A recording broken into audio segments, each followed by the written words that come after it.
I got a couple hours. And it's something that's a I lot got meetings for it in my office. It's all- it's just in there, like, I'm working here. You'll be there. I'll be there. I do. Well, I do. I walked through there at 7. Okay, well, thank you. Let the records reflect that we're convening the meeting of the 25th of July at 1:30 p.m. Public Works Subcommittee meeting. Let the records also reflect that Councilmember Wheeler and Councilmember Walter are here. The city staff is here with the exception of our Community Development Director, Assistant City Manager Kevin Thompson. With that being said, I'm going to go ahead and turn the rest of the agenda over to Councilmember Wheeler to conduct the meeting going forward. So, thank you. Yeah, thank you. And Chair and Vice Chair, if I can just note that City Engineer Vanessa Apodaca is joining us as a panelist virtually on Zoom, so she is here with us. All right, thank you, Gus. And like the Vice Mayor went ahead and mentioned, he named out city staff that's here, also myself. But I'd like to have all the other folks here introduce themselves real quick, so we know who all's in attendance, so go ahead. Rob Kozlowski, Cloverdale resident. Molly Thomas, Cloverdale resident. Nina Hanchett, Director, Cloverdale Chamber of Commerce and resident. And Brewer, resident. Thank you. All right, we'll move into B, public comments. I like to read this, so any person wishing to speak to the council subcommittee on any item not listed on the agenda may do so at this time. Members of the public have the right to speak on any item on the agenda at the time the item comes up for consideration. Pursuant to the Brown Act, the subcommittee is not allowed to consider issues or take action on any item not listed on the agenda. 3 minutes are typically allotted to each speaker. Do we have any public comments via online here? Mike, do we have anybody for any public comments? Thank you, Chair. There's no one attending virtually at this time. Okay. And we will move any public comments in here. We can move into communications. I see some of the folks in attendance like the communications running over. So Susan Verde would be the first one. Is she, or are we just reading? Looks like she just may have sent a letter. Correct, Councilor Wheeler, Chair Wheeler. The correspondence in the packet is from Ms. Verde. She lives at as the email notes at 216 Rockydale Lane. She just wanted to share her gratitude for the work performed by our public works team doing the kind of the grading work on Rockydale Lane, and just wanted to acknowledge her correspondence and the work that the team did proactively to address that small public street there that's not doesn't have asphalt like most of our streets do, so we require a little extra maintenance work. And again, our crews address the work early in the summer before the rainy season begins, and so it's just an acknowledgement. All right, we'll move on to C2, and that is Miss Millie Thomas, your correspondence, ma'am. Yes, I think you all got my attachments. I sent them and I walk around Cloverdale and I see things, and particularly in my own neighborhood. And there were 4 items that I addressed originally, and 2 of them have already been tackled, at least begun by the city, which I think is amazing. And I'd like to commend both of you for your efforts. Thank you as the people. But there's 2 other issues that I have, and I think you and I did, David, maybe at one point talked about the vacant lot on Port Circle. Yeah, Ms. Thomas, we did, and just for reference, wanted to make sure, because there was some discussion, I know internally, just make sure we were talking about the exact same piece of property as the one that I think in reference to when we first spoke was the parcel that's south of Port Circle. And it's owned by the association, which was the former home builder. It's the south end of Port Circle, Okay. correct?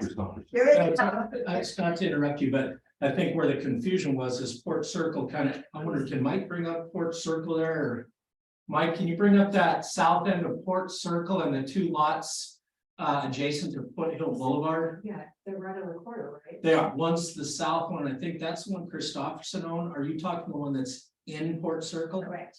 The one that kind of dips down? correct. Okay, And I, like I said, been there since the beginning, we bought new, and, rumor, everything was rumor, was that they were gonna put, there was gonna be a total of 50 homes, but, the land would not sustain a building. So for some, engineering reason, he couldn't put those additional homes there. And unfortunately, he found this out after he completely raised it and put a huge swale into it. So it's not attractive at all. And it's been that way for 18 years. Hector comes along occasionally, bless his heart. The weeds along the sidewalk are a foot or two high. They aren't impeding the sidewalk in any way, but they're unsightly and they're into the cracks. And I dig up the ones in the cracks. That's what I do. I pick up trash, dig up weeds right as I walk. And this, Thomas, are you just It's a big area. this, are you talking about this piece here? Yes, I think that's it. The big one? Yeah, not this piece. No, that's the big one. I am Okay. talking about the big, no, not that one. That one is on Foothill, right? It's No. there's Foothill. Foothill and Port Circle's right here. Here's the park. It's directly across the park. Yeah, It's not that little area that you guys mow. No, No, it's not that one. It's the big one where what was it? North County Fire District came in. It's down. and This one. It's down. Oh, okay. right. I know they get the Cal Fire did some work there. They did a lot of, but he did it on the top part, maybe the top third. And I went up to them and told them they, weed whack, and they said, no, I didn't do that. So that didn't work. I had my son-in-law, who knows Christopherson, call him. And, they've known each other for years and my son-in-law is his son's age. And he did not return the phone call. And my son-in-law was pretty amazed at that. I mean, he was just kind of, wow, he's not even bothered to call. And I realized, it's not the city's responsibility, but one of the things that I put on my handout was, could we somehow acquire this property? There is a state agency that gives you natural plants. I mean, this place is raised. I mean, they took down trees, they took down everything. It's just ugly. I don't know how to say it, but to say it's ugly. And it's ignored. And I don't know if you attempted to contact Christopherson ever. Did you ever? I did not. And you did not, okay, okay. So I don't know what the disposition of this is. I can't imagine that he cares. I mean, it's gotta be just a pain for him, right? And he doesn't maintain it. I understand we have some kind of code enforcement attorney now that is looking at people who don't take care of their property. And, that's happening with the car wash, right? And some other places. I just don't know what to do. I try to get my husband to go down and weed whack it, but he won't do that. And it's just, it's not sightly, it's. Is that a tax, is there a tax, is it a parcel? I think so, yeah. It is, it's just for reference, the parcel is owned by what's referred to as the Vintage Meadows Cloverdale LLC, which is the original developer of Vintage Meadows. Christopher. Christopher. Well, in the past I've gone, we had to spare a few minutes when we were weed eating that other area and we went and weeded like a 6-foot section Yeah, along the sidewalk, just because I know there's some. yeah, some people do the area next to the house because it's, they're afraid of fire. And like I said, the fire district did a great job of coming in and doing the top area, which is more wooded because they hadn't raised that area. So it's just something I want to put on people's radar, it's just kind of hanging out there, right? Yeah. And it has been hanging out for 18 years. Well, David, is it a buildable lot? What we're hearing is it's not buildable. Right. I'm wondering if we sent Christopherson some type of a letter. His brother still lives in town. That's it. And Okay. I run into him from time to time. I'm wondering if he'd be amenable to maybe dedicating that to base district. And turn it over to the community to, I don't know, put up a couple of picnic tables or something there. But I think we should write him a letter. Once we determine that, yes, in fact, what we're hearing is a fire hazard and needs to be taken care of. Yeah, I guess, That would be my suggestion. two things, we can certainly follow up with the letter to the property owner, see if there is interest in disposition and possible dedication to the city. Nice next one, that's right. Maybe for Yeah. the property owner. It does show it's owned by Christopherson Home with their business address, it's Concourse Boulevard in Santa Rosa. In terms, so that's one aspect, and of course, ultimately, if they wanted to sell it, we have to take that up with the city council, probably in closed session under what's called real property negotiations. But if there are concerns about weeds or overgrown vegetation because of fire concerns, certainly we can look at that and make sure that they meet the fire district standards relative to kind of vegetation maintenance from a fire hazard perspective. I wasn't sure if that was all of your concern. If it No, was- it wasn't, it's ugly. Okay, It's ugly and abandoned. It's like, here we have this nice neighborhood. And, it's just very unsightly and it's just unattended. And some of the neighbors on either side of it do mow down some of the grasses to make it look better. But like I said, there's, 1 to 2 feet high weeds all along the sidewalk. They encroach into the walkways and, you have to pull them. It just, abandoned is what it I think is. Billy, as far as possibly getting with somebody and putting it on a maintenance schedule or getting with the fire department or anything like that and figuring out how to mitigate the fire danger is a small bite right Yeah, here. I don't think. A big bite is beautification. A big bite, So, yeah. We're gonna have to, I get it, I you get know it. what I mean? So I understand you want a lot that looks great. But I mean, Plant some real trees on it, native plants. right, We still are talking about privately owned property. that's the thing. This point, right, it's not ours, so we can't do anything, and I don't think he'd care, I mean, I pull the weeds and I doubt that he cares, right? So that's, But the immediate concern is fire danger. Let's Well, take care of that. yeah, they took care of that last fall, they came in with a crew, and they were there for days, they were very good. And they did like the top third, it's a hill. Yeah. Because all those houses on that side of the hill are on a hill, right? And so, yeah, I'm not sure about picnic tables, I don't think, unless it was, Is it fire mitigation? I think, if I remember correctly, it was North County Fire Prevention or something like that. There's some kind of barbecue crew, Yeah, the crew out of Geisenville. Yeah.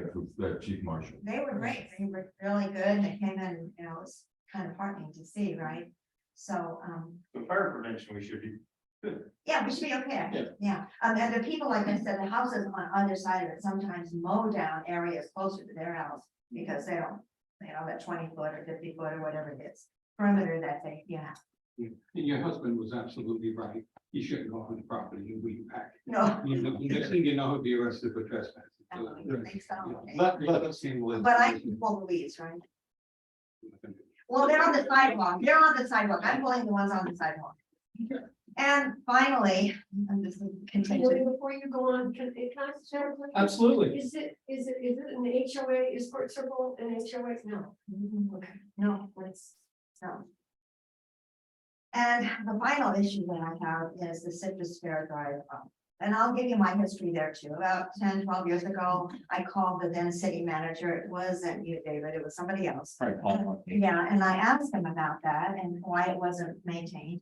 And he said, oh, that's Caltrans. And I said, oh, so I went online. They have a form to fill out, which I filled out. And I said, it's really needs, there's high weeds everywhere. The trees aren't pruned, it's bad, it's kind of a hard little form to fill out, but anyway, I filled it out. And, a little while later, they got some weeds.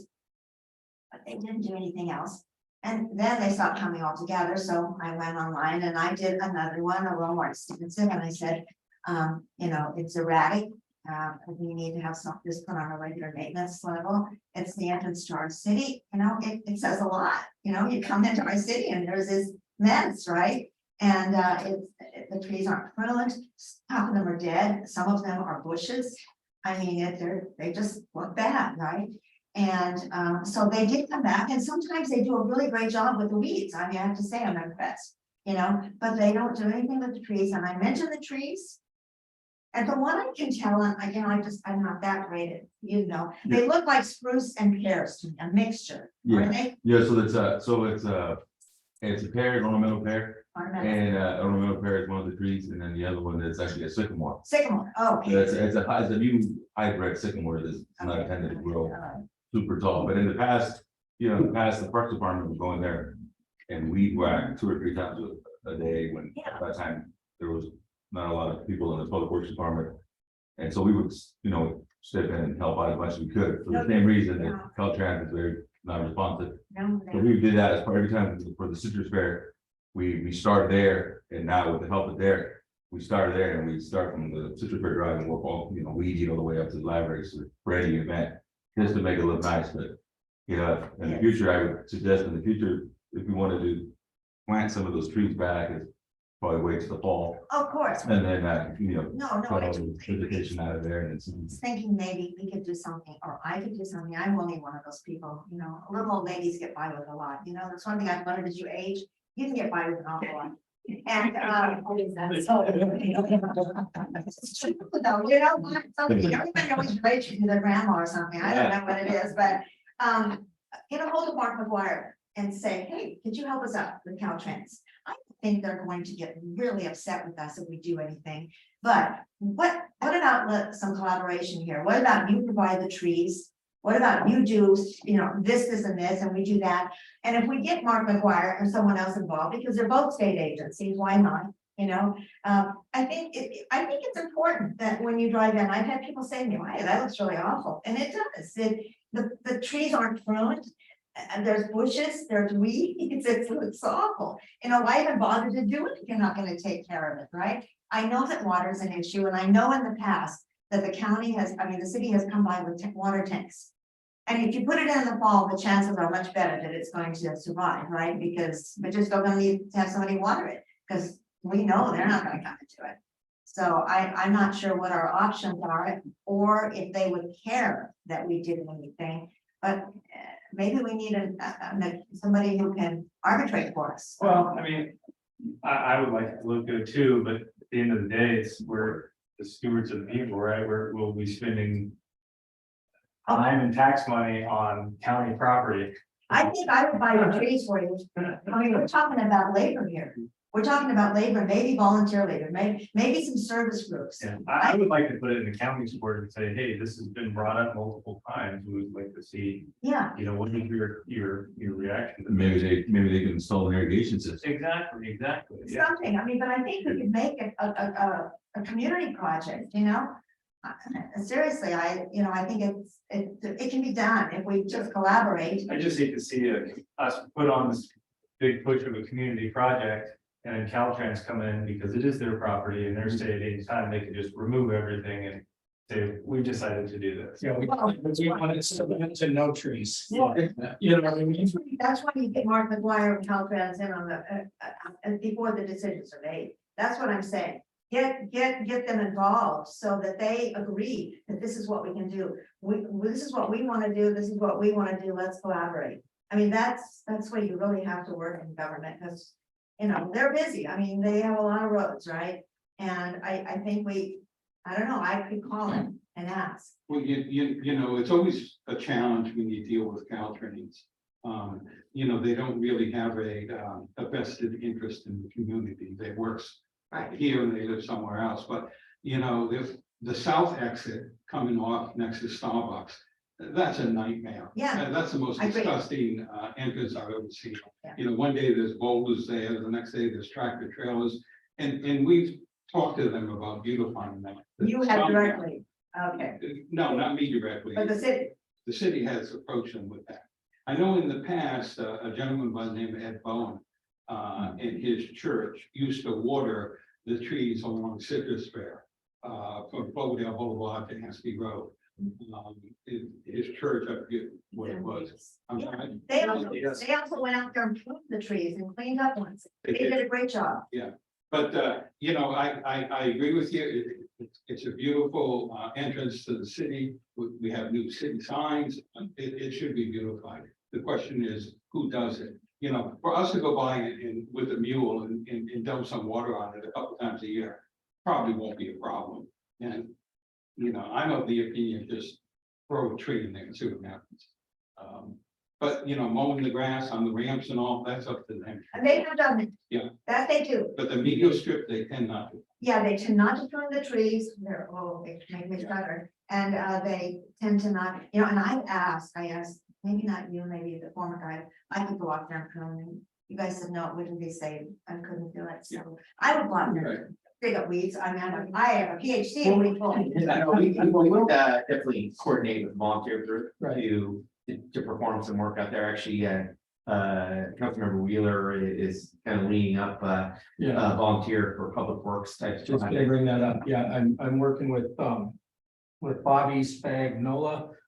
And we're coming up with a volunteer for not only that section, but we're talking all over town. So we haven't decided now, is it gonna be a neighborhood volunteer? And it's gonna combine everything, get with the kids, because they need volunteer hours to graduate. Get with Hector, he uses them over at the parks, and just kind of combine and see what we can do. It's just in the infant stages, so it's gonna hopefully take off, we can get people to do it. There's also paperwork involved that they, so we can get an official volunteer, they sign the paperwork for the city of Cloverdale and all that.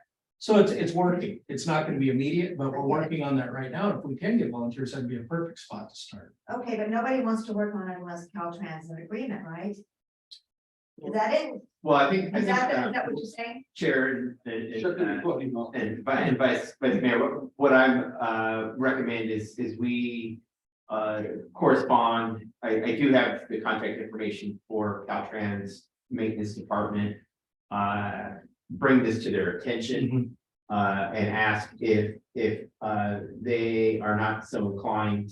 I mean, I'll word this appropriately, but if they aren't inclined to enhance that quarter, because I think that would be the first request, right? is Yeah. For them to do it, To sure. make the improvements, but to provide us the authority to do so. We have been doing it, some maintenance there. To, again, because the weeds and other things have affected the. With rain comes weeds. Right. So there is a little bit of history, but I guess try the formal route, and if that doesn't work, maybe report back and see what are our alternatives. So you guys don't want me to contact Mark McGuire's office? Well, I think reaching out to Senator McGuire is always a good thing to get it on his radar. I'm sure he's got the red phone to the director of Caltrans or Department of Transportation and can get some attention to. Okay, I will. I'll get it. And personally, I like keeping the Mike McGuire card in the back pocket. I try and go through the appropriate channels, Sure. not to put him in an awkward position. No, But when they fail, then I pull out the trump card. yeah, but little old lady's doing it, yeah, right? Yeah. I mean, really, seriously, that might just, like you said, put it on his radar so that if he is contacted, he understands that this is an issue that we're looking at as a city. Right. I have corners and. Right, and kind of to that point, I think is Councilmember Wheeler shared. We want to do it as part of our formal program so that we can give you safety vests. Right. We can make sure that Traffic control. any traffic control is needed is put in place. So, I just So all want, the news to take, McGuire, Gore, I mean, we can hit them all, and That's why I. by all means, I have no problem giving Supervisor Gore a call and saying, hey, here's what we're looking at, what do you think? I'm gonna get 1 or 2 answers, yes or no, you know what I mean? Yeah. So I can go that route also, and I talked to him quite a bit, and I think he may be receptive Yeah, to saying, hey, you're right, let's clean that up real quick, so. doesn't his mother live in town? Don't know. She does, Don't know his mom, but I know him. yeah. Yeah. Okay, all right, well, thank you all for listening to me, I appreciate it. Millie, would you like to see the pictures of the work that we did? On the positive side, the city owned property. We did, after the approvals request came in, we did go out. Actually right away, the next couple of days, and we postponed some of those other jobs and went out there and took care of it, because I know that you're. High interest, so this is right here, this is the dead end of Foothill Boulevard, that's, The kids go party at the end. so that's Miguel. Yeah, so that's Miguel right there, so we pruned the whole entire line of trees there that you see on that image. Then we lost it, Mike, and at the dead end of Foothill there. And so we put all those trees that you saw on the, But you also cleared that sidewalk. Yeah, so That then- was amazing. so this is Javier there, we cleared all that stuff out of the way, and that's on the other side, that's across the street, we went the whole entire block. As we speak, we have a volunteer that's looking for some community service hours, who's out there now, working, he was there yesterday, and he's working there today, so. Those trees we saw there on the image, I think there was a total of 12 trees, and we went up as high as we could with our boom truck. And got rid of a bunch of dead vegetation out of it, and we took it back to the yard and we chipped it with the Huge branches that fall there. Yeah. sometimes. We did, so we called, Sweat. yeah, so we called Recology, give them a call, and they were really very nice, you know, because they came out and helped us out. Those weeds there that you see are not there now. Yeah. That picture was taken out before, so we weeded all that stuff, we picked up trash. I know that the Public Works Department painted that retaining wall back there, Yeah. or that Derek's crew went out there and painted that entrance, and I think put up a sign, I so. didn't know a street sweeper could make marks like that in a road. That's pretty cool. Yes, so that's the positive side, that's what we can do on city property. I walked there Yeah. this morning, so it was great. Yeah, we're still, it's a work, Even Buster was a little perky, you know? that's a work in progress, we're still gonna go back, I plan to go back in there and get rid of some more stuff in there, clean it up. So we're listening to you. I appreciate We're it. getting stuff done. Citrus Fair might be a little longer process, but between Hector and the parks crew and the public works guys trimming up your branch, we're good. We'll get it done. Even that small steps still get you where you want to They be. do. I believe that. Perfect. I do. Thank you, Millie. It's really,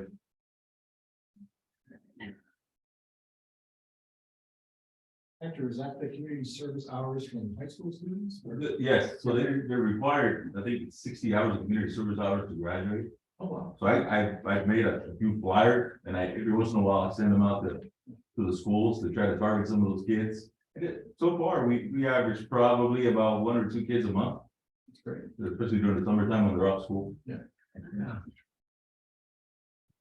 All right. Next correspondence, C3, Helen Broughton correspondence. Thank you, Vice Chair. We received correspondence from Ms. Broughton on Saturday, so it was after the agenda was posted. It was specifically in regards to an item on the city council agenda, which is a proposed acceptance of the improvements for the basketball court, improvements at City Park. Ms. Broughton's correspondence, she's asking that there's currently a pole gate, and she refers to it as a white gate across the access road, the pathway that serves the park. She indicated there's some concerns about, someone who might be in a wheelchair, having, being able to make their way around the gate. So anyways, just because it was pertinent to something that the subcommittee has reviewed. This is also something that will be on the council agenda. Wanted to put it here, so because ultimately, in terms of the council subcommittee, or in terms of the council review, I will ask the council to refer it back to probably the public works subcommittee. So I just thought, why don't we just take this up in a timely manner? My recommendation is that we evaluate the possibility of a bollard maybe in removing the pole gate, but I know our park superintendent has looked at it, and what we don't want is providing opportunity for vehicles to make their way into the park, which might happen if we were to eliminate all access control there, but maybe a removable bollard might be a possible solution. So I looked at it, we looked at it right away as soon as we got that inquiry yesterday. I went out and measured it. The best solution there would be to remove that existing gate, the main entrance, and add just one bollard, removable bollard in the center of it. And that way the wheelchair can come in on each end, on each side of the bollard. And of course, the other option would be to, like you see on the image there, to go on the existing trail and tie it into the bleachers, behind the bleachers. That's what I was thinking, is right there where the Yeah. white gate is down there, Yeah, down where it drops off. yeah, It's just tie in where the walkway goes into the baseball field, just tie it in there and bring it around that way. 'Cause it's nice having that gate there. That's my opinion on it, because I've seen cars in there and I'm like, what are you doing in here? Yeah, Well, I'm just hanging out, driving around. Well, no, the second one goes through there, then we've got trash and we've got everything at the city park. I kind of like having that lockable gate there. and that's, We do have the handicap entrance up next to the barbecue pits. There's a handicap, it needs repainting. Right, There's a handicap spot there and you can get in that but way. I think they're talking, having the ability to make the entire loop for the walkers too, you know, so. No, I get it. But yeah, I agree. We need to keep those K rails there, whatever you want to call them. Yeah, yeah, the. Just widen it. Exactly, yeah, and then I don't think I wrote it in there, but there's roughly about 75 feet of ADA trail that we would need to build. From the existing trail over to behind the bleachers. About 70 to 75 feet, that's one of the solutions, and the other one is, put a baller. Right. Two ballers even. And I would think that's a lot cheaper than. Oh, the ballers we can do in-house, oh, yeah, there's- we can do My that, vote is let's do as that. long as it just stops cars. Yeah. Cause I guarantee they'll be in there. yeah, it wouldn't be, I mean, we can do this as a temporary solution. Cause that gate, we can always put it back if we needed to. Yeah. But we can do that in-house, if it's okay with you guys, I can. Yeah, that's exactly what I was thinking. right there. Yeah. That same thing tied in. Yeah, that's, Right. do that with a crayon there. Yeah. Well, we'll be discussing it at the full city council meeting, but I would think between now and then you can chew on it. Okay. And start thinking about how you're gonna do it. Because the cheapest, or the least expensive way would be the best. Right, Yes. And still keep Even though security. it's going to be act funds, I'm sure. yeah. Right, anything else on that? All right, let's move on to item D, approval of the June 27th, 23 draft minutes for the last meeting. Everybody in agreement to approve the minutes? I'm in favor. Aye. Good, all right. New business, item E. First one, discussion is the SCADA expansion. Okay, thank you, Vice Chair. So in your packet is a scope of work that Vanessa Apodaca, our city engineer, procured from a firm that we historically work with in terms of our SCADA system. Just for those who might be listening here or the attendees here today, SCADA is an acronym for Supervisory Control and Data Acquisition. It's a system for operation of our water system. We currently have a SCADA system for our water treatment plant, but we'd like to expand the SCADA system to include our distribution system. And this is a project that is funded by the EWR multi-benefit grant, because it will help facilitate management and of our system and ultimately save water. So I wanted to turn it over to our city engineer just to offer a few more words on this, if any, and or address any questions that the subcommittee may have. This item is on the council agenda. And again, we're moving this forward because of the grant requirements. But it's also an important management tool for our water operators. And this is a capital improvement project. This is Okay, and the funding is grant funds. Thank you, David. Thank you for that introduction. And so we're looking at, I think that this is I want to say this is a 30-page document here that you're looking at. And so the first several pages are related to the remote sites. Right now, there are 7 remote sites, including various tanks and pump stations in the distribution system. And so that's on top of the existing SCADA at the treatment plant, which covers the treatment plant and the supply wells. And so this project is looking to expand the SCADA into the remote sites, which currently don't have any controls. The operators have to go make daily checks out there. And so there's where the drought benefit, water conservation benefit comes in, is if there's a problem out there, nobody notices it until the next round of operation visits, if you will. And so tying everything to SCADA, it kind of puts everything like literally in the palm of your hand. At this point, everybody's got tablets. And so the operations staff will largely be able to monitor and control the system remotely, really limiting the need for site visits and being able to identify problems in just about real time. I'm going to pause here for any questions.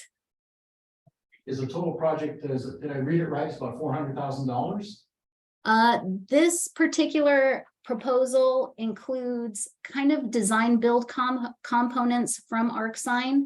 And we're looking at about $423,000 for this proposal. We're going to need additional procurement through the process. We're going to have, I believe, 2 different bid items for construction of the panels and licensing, acquisition of licensing.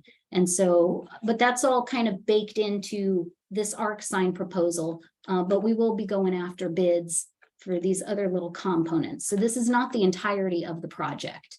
This SCADA addresses both the water and the wastewater parts? No, Or- this is, yeah, this is just water treatment. Okay, The distribution system, the water distribution that's pretty system. good, because that Vanessa, originally they said it'd be closer to $600,000, and they did the original analysis a couple of years ago. So is that the savings you got by using these folks? Well, no, we're still anticipating that level of project cost. And, you know, I'm really hoping our estimates were, you know, good on the front end. But the grant budget for this is $680,000, just about $680,000. Total project costs we're estimating to come in at about $710,000.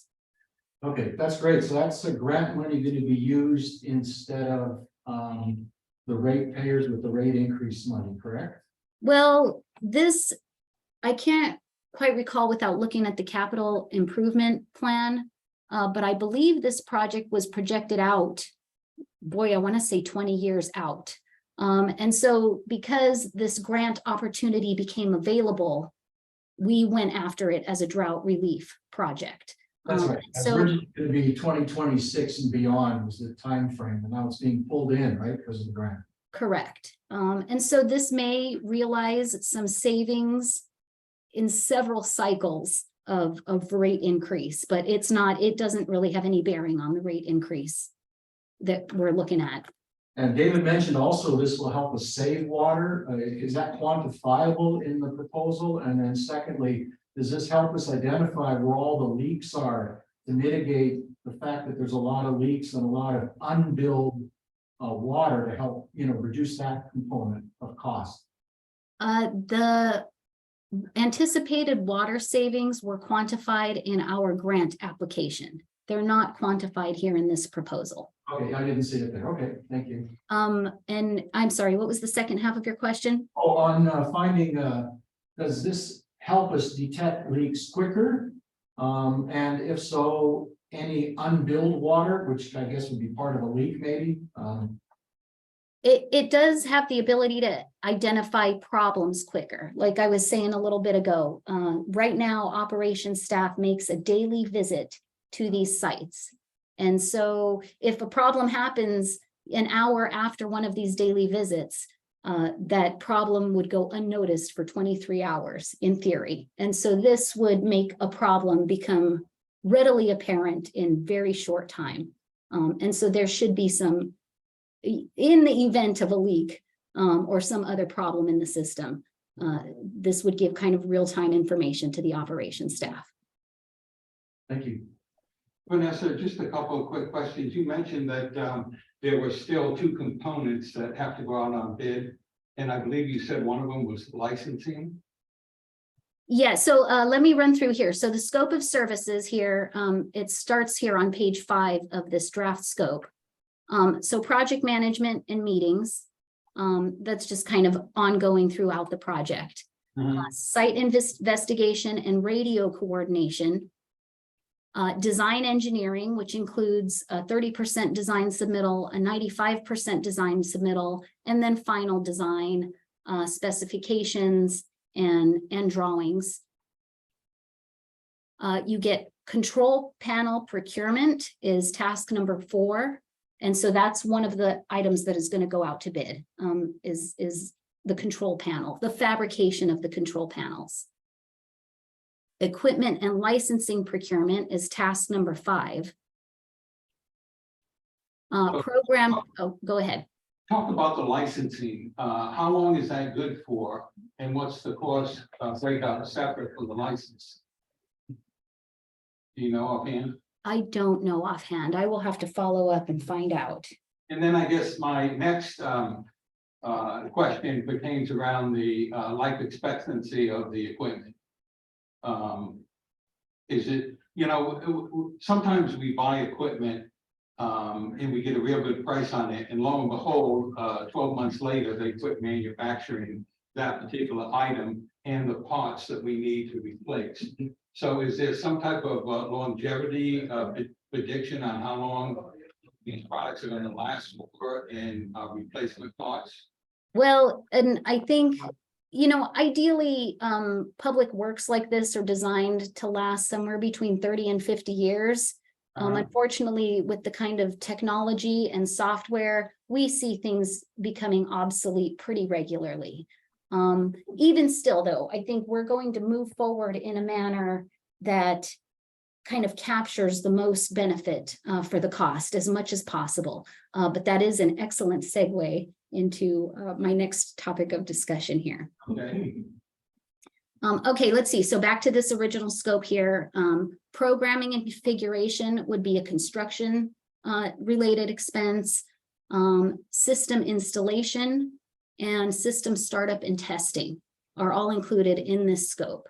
They've got engineering services during bidding and during construction, operations and maintenance manuals, and post-commissioning project support. Those are all included in this base scope of work.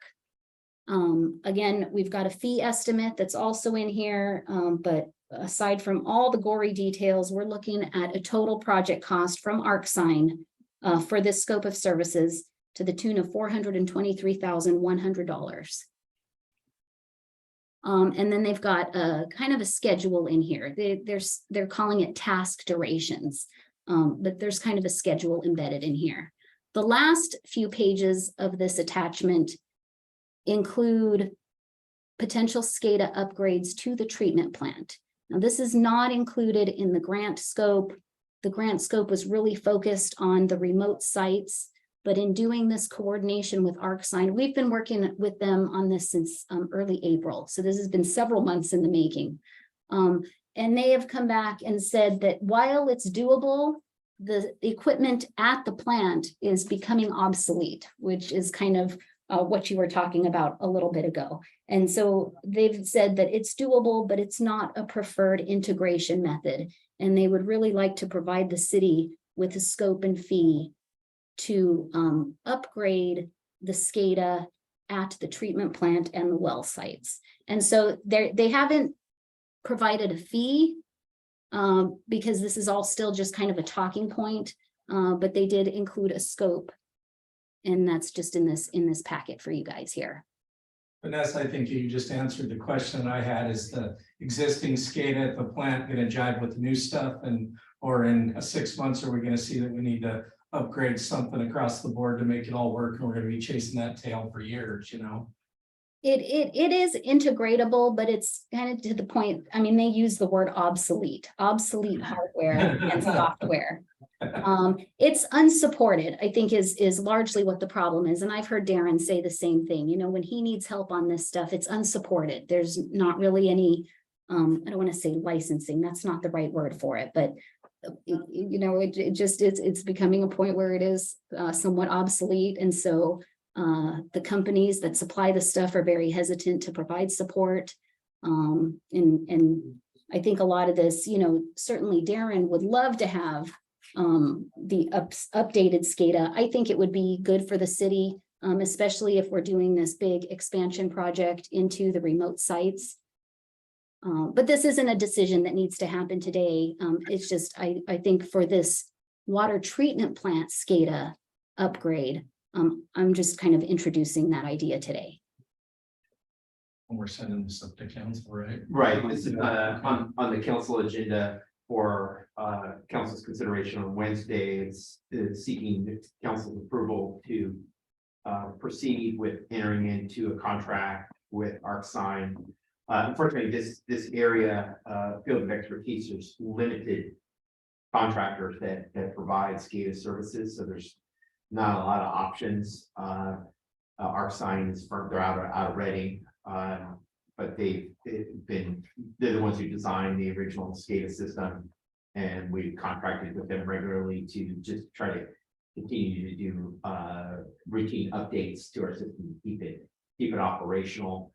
As Vanessa indicated, there's our water operators have said, some upgrades would be beneficial from the perspective of if something breaks down in the future, it's going to get to the point where it's very difficult to repair because of lack of available parts and equipment. And again, this is our operators are very skilled and can operate the plant manually, but modern technology with SCADA really enables provides the tools for remote management and addressing problems very quickly with alarms that can be responded to at a moment's notice. First, finding out that you've got a leak in the system, because after it's welled up in the street, it'll alarm, let's say, certain, there's all things we work on is identifying when that alarm goes off because of the drop in the reservoir levels. It'll tell us very quickly, whereas like Vanessa indicated, we may not see it until you do a visual inspection now. So that could mean a tremendous amount of water that's being lost. And we've experienced that.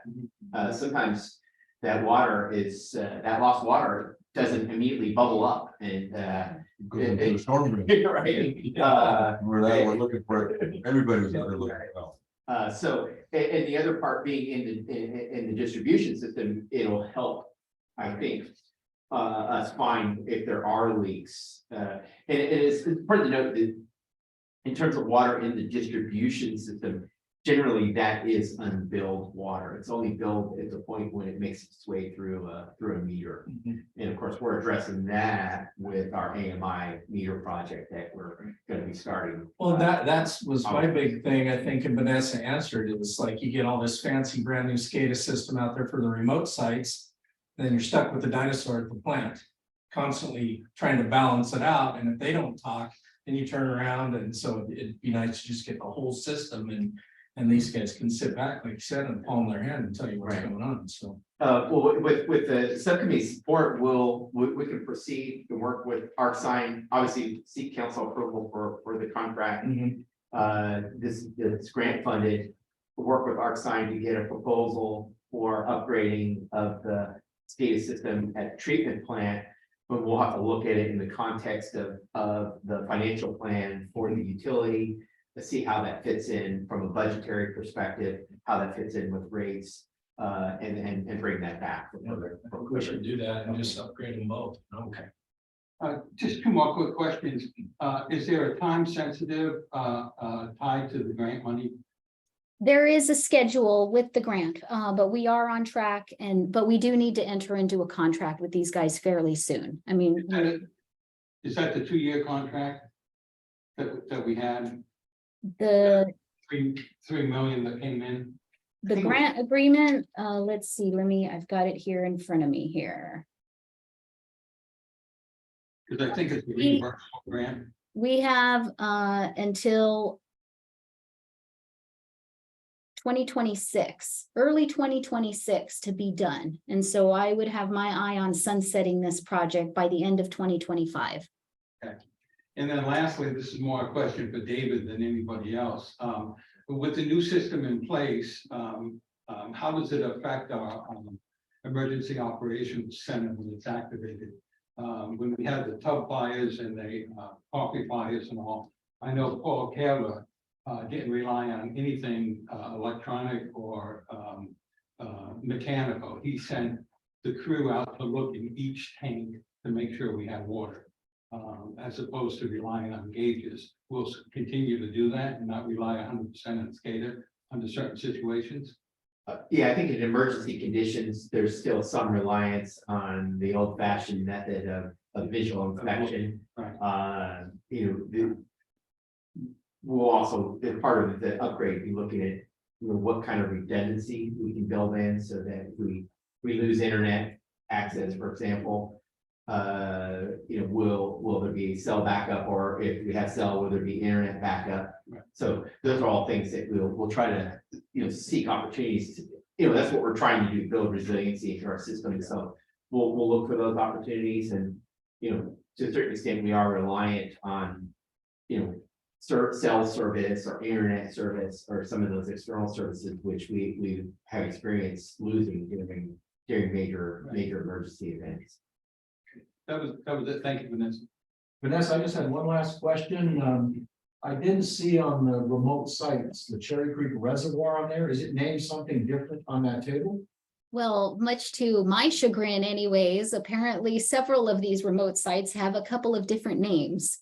But the Cherry Creek Reservoir is AKA South Crest. Okay, never heard of that one before. Thank you. That's kind of the historic name for the development that you live within Rock, it's Southcrest. I think that was the original development name. Guess you may know that. I just know Northcrest, I guess, where it's the county line. Thanks, Vanessa. Any other questions? Any other comments on that item? Good. All right, let's move on to second item, the stop sign request for West Second. Okay, including your packet is correspondence from our attendee today. Yes. Regarding addition of a stop sign on West Second Street. This would be heading in either kind of a west to east direction. And if you'd like to speak to your. Yeah, so I also walk this town at least twice a day with the dog. And have noticed, I also have a property on Washington, and have noticed on so many occasions, especially when things are going on at the Grange, that the people going west sort of go around the corner down Cloverdale Boulevard and just put on the gas, and they just keep going as fast as they can till they get to the stop sign on Washington. And it's extremely dangerous, I think, for small children who are often at the Grange. There are bouncy things there. There are families, kids are sort of running all over the place. And recently a small child ran into the street, and I thought, okay, we really need to take care of our families. And food distribution on Fridays, there's people gathered there. And that's where I look for my desk without moving. I am surprised that there aren't more accidents. There have been several near misses. As a driver, I don't know whether the people going from north to south are going to stop. And sometimes I think I should stop because that seems like the right thing to do to avoid any kind of problem. Yeah, it's very confusing when you're driving that way. You're just not sure. Should I stop? Should I not stop? I stopped on the street north of there or south of there, but what about the street? So it's very hard as a driver to sort of get a sense of continuity. And when the speed gauge, I don't know what you call it, was set up, people did slow down. But they typically go way faster. And Janessa, where is your property? Are you right on the corner of Third and Washington, Second and Washington? One house in it. One house down. The old cottage on the west side. Yes, the old cottage. It's the old caretaker cottage there. Yeah, and originally when I bought that property, there was not a stop sign on Second. And I believe there was some kind of accident at some point, and that's where, I mean, on Washington. Right. And it was that Jeff on the old house. I don't know. Moot point, I think we might be doing a lot of drivers a favor. Because when you come down commercial, if you're going north to south, if you're going north to south or south to north to south or vice versa, there's a gutter there. And boy, it can take out the bottom of your car if you're not paying attention. So So, there's more traffic. Mike, maybe you can open that attachment. I hear what you're Couple saying. pictures Yeah, that they can see. I just took. but it just is always astounded me that just people either are coming home Yeah, from which item are you wanting me to open? and just speed up. yeah, Well, and that's the only, like, leaving Foothill Boulevard, or Foothill, leaving the boulevard here and going up to Second Street City Park. That's the only intersection that doesn't have a stop sign. Exactly. yeah. on It's, Second it's, Street. it's second commercial. Right, yeah, right up here, right on the corner. Yeah. Second watch to watch. Well, they already has. It has one. This is the only one that does not have a stop sign now. And it's where the most people are. I mean, Yeah, at there you the go. range, any given weekend, You're right, or during the week, you're there are right just with the kids. tons of kids there. I agree. Well, I'd like to move it along. I don't know how, she'll wait, we'll be. Well, and I agree with this right here because I've driven that quite a bit too, and it can be everything from people leaving from Papa's to get pizza and they're on their way home, they're jamming through it. Guilty, Yeah. you know what I mean? I'm not gonna say I'm perfect, I've jammed right through there. I rate a speed, so I think that is a good idea and it completes the whole stop sign. The sequence all the way up to the park, so people are thinking a little bit more, you know what I mean? It's just like everybody will get used to it, just like the ones they put on the South Cloverdale Boulevard when you come into town. That used to be a through street. After you got through the lights, you were out of there. You know, headed over to Asti Road. Now you gotta stop and it slows people down a little bit. But I think we should move it along also. So, Vice Chair, what I hear is support for installing a stop sign on the eastbound and westbound directions at the intersection of Commercial and Second Street. I think it looks like it makes sense. If it fits with your direction, let's do an evaluation, make sure that, because we would need to paint the appropriate lettering for stop along with placement of the stop sign itself. Just confirm that the intersection supports that. I don't see any reason why it wouldn't, but just like to make sure we just do our own evaluation.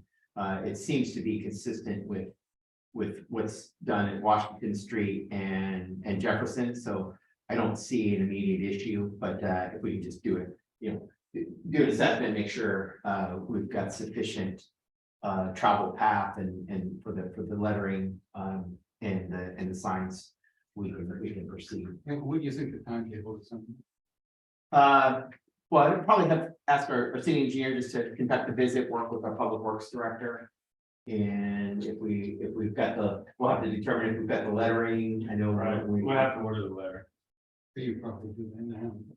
But I don't want to get your way. But, the other thing too is, we have the new open space district going there at the end of Second Street. So that's going to, entice more traffic coming down to the end of Second Street and Second Street. So I think it's justified. It's gonna be an opening to the park there. I don't know where we are with that announcement yet, but there's a new open space district that was acquired by the open space district Right. at It's the a end big of one, Second Second Street. Yeah, beyond the park, you mean, yeah, at the end there, okay. And hopefully that'll tie into, Vertical Creek. thank you, Porterfield Creek. So as a grandpa that takes my grandkids to the Second Street Park over there, the other thing to look at is I get confused, not confused, but some are two-way stops, some are four-way stops. So if this helps with consistency and making, so not that driving should be a habit, it should always be alert, but it's inconsistent. So I definitely like that it was brought to the table. Right, if we added a stop sign, it It would, would be consistent with Washington. the four-way stop. Everything else, This is already a two-way stop there. Yeah. Which is having.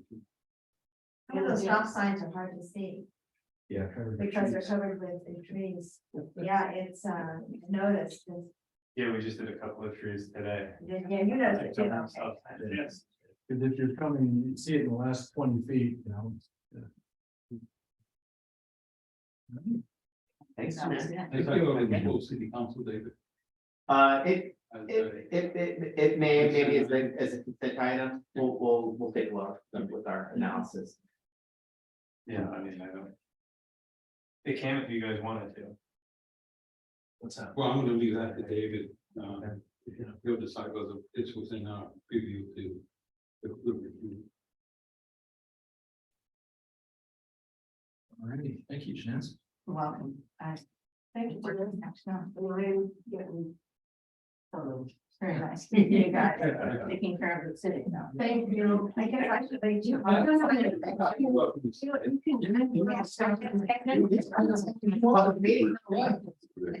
Thank you, actually, Millie, for coming today. I'm glad to do it. Yeah.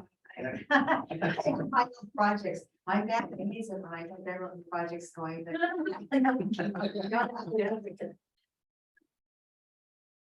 I do pull weeds sometimes and I pick up trash. That's good. Every day. I do. Thanks, Nina. Thank you. For being here. Thanks for the forum. All right, let's move on to Mr. Kozlowski correspondence. You're up next, Rob. All right, well, just, I'll introduce Mr. Yeah. Kozlowski. The packet includes correspondence, the email from Mr. Kozlowski dated June 23rd.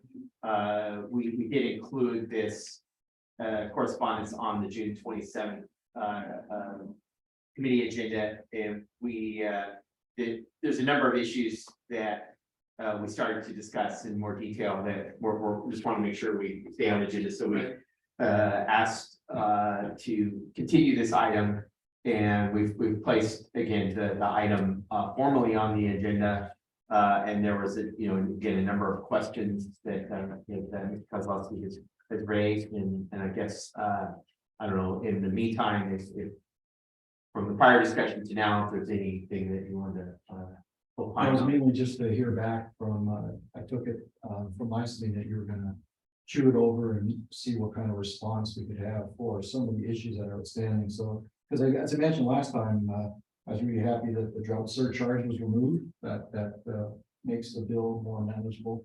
And then I was looking for answers to questions like, well, obviously the maximum increase was applied on July 1st.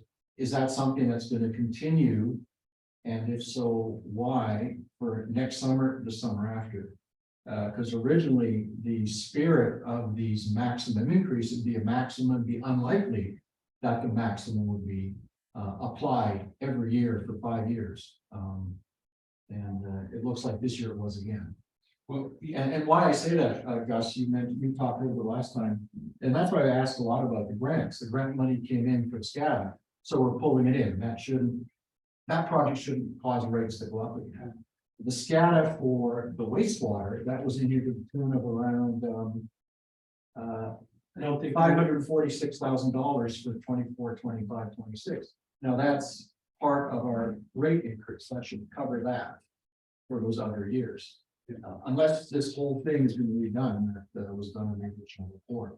we know, Rob, the council has approved the maximum for the next couple of years, and I keep saying, I wish there was some other way that we could do the water bill. Right. That we could charge you for your water, and then over here, we're charging you for the infrastructure. Because regardless of how much water we sell, we still need the infrastructure money. To keep the plants up to date. The chlorine tank was built in 1964, I think it was. That needs to be replaced. We have to pay operators to sit there and make sure the water is safe. So it's not a water increase as much as it's an infrastructure increase.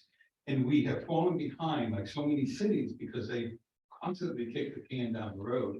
A couple of years ago, we finally bit the bullet and said, okay, here's the increases for the next couple of years. We have to do it. Right. So at this point in time, this council member would be in favor of keeping them as is. As the max. As the Yeah, max. so And the misunderstanding for a lot of us that's protested and Uh-huh. we had a delay for 6 months, the increase. Was the impression, or what we believe we were told, is that would be the maximum based on how the transfer revenues are, how the unbilled water gets billed, how leaks are dealt with Addressed. quickly, all that stuff. So we're not bleeding water or bleeding money. That would also be part of the issue. Yeah, And therefore, maybe it'd be a 4, 5, 6% increase. And now, of course, we didn't know inflation would happen, Yeah, as well. and part of that bleeding water, it is exactly what I'm referring to when I say the infrastructure needs fixing. Right. And, so many cities, like I said, kick that can down the road. We finally stepped up to the plate because we got yelled at. by our constituents, we're not keeping on the wall, and that's what we decided to do. Now, I'd like to think, and I'm pretty sure that staff is constantly reviewing those infrastructure projects and matching grant money and fund money to those projects. Right. And, who knows, this is years down the road, the increase is going, we may decide after next year that, hey, you know what, it's looking okay. But then the decision has to be made, do we back off it and then have to disappoint everyone if something goes sideways? Well, I'm looking at it differently as well. So, we got some grant money apparently, which is why we're doing meters, right? And so I understand the savings, we had that discussion, but on the surface of it, I got a relatively new home, 2018, brand new meter, and it's gonna be changed out. It just feels like that's a waste.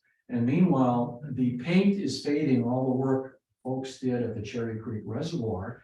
It was built in 1966. It's about to fail, is what I keep hearing from a gentleman named Mr. Hernandez and others back in the day. The previous, who was the guy? It was a gentleman that was pushing for the increases. He's since left. I think Vanessa replaced him. So you had all these projects. So they're doing a water meter, we're using money and time. Granted, it's grant money, but no one's working on replacing the big infrastructure pieces. So that's the part I get nervous about. So has that been kicked down the road again? Like you said, there's a chlorine tank, there's a number of water reservoirs, there's the Ritter, the Cherry Creek, all those should be started, you would think. And I haven't seen them started. That's my concern. Well, and the other concern that I always have, it's great that we have this grant money, but you heard me ask Vanessa if there was a time period. Right. Because a lot of the grants have time periods. And if for some reason we don't fulfill that time period, we lose that grant. So now all of a sudden we're short on capital improvement. Right. So there's a lot of strings to pull together. But, I'm sure there'll be some assurance from city staff that we're constantly looking at those capital improvements. Right. That was all. Yeah, and so what I was looking for, David does a good job with the write-ups, and we'll stay on, but there's one here that talked about I don't know if it's gray water, purple irrigation, right, the one about the improving water supply, resiliency with recycled water feasibility study. So does this take away time and resources for the folks in public works or the water department who work on the ones that were considered like mandatory, crucial, emergency, we gotta do it now. So now we're doing this, which is a new project, I'm guessing with more grant money, but it's not addressing, some of these others, maybe, give us that list of capital improvement projects. The prioritization of the projects that don't line up with your expectations. Don't line up with what the previous priorities were from whoever did these studies, not my personal expectation, just what's been published before. And that's why I say transparency and communication. I would love to see, okay, we're no longer doing this reservoir, we're now doing this project, right? It's not a major increase needed anymore beyond the maximum, say, because we have grant money to use the system. I'm sort of looking for the big picture. Not just me, but a number of my neighbors, and the folks that were against increases in the first place. But I understand what you're saying.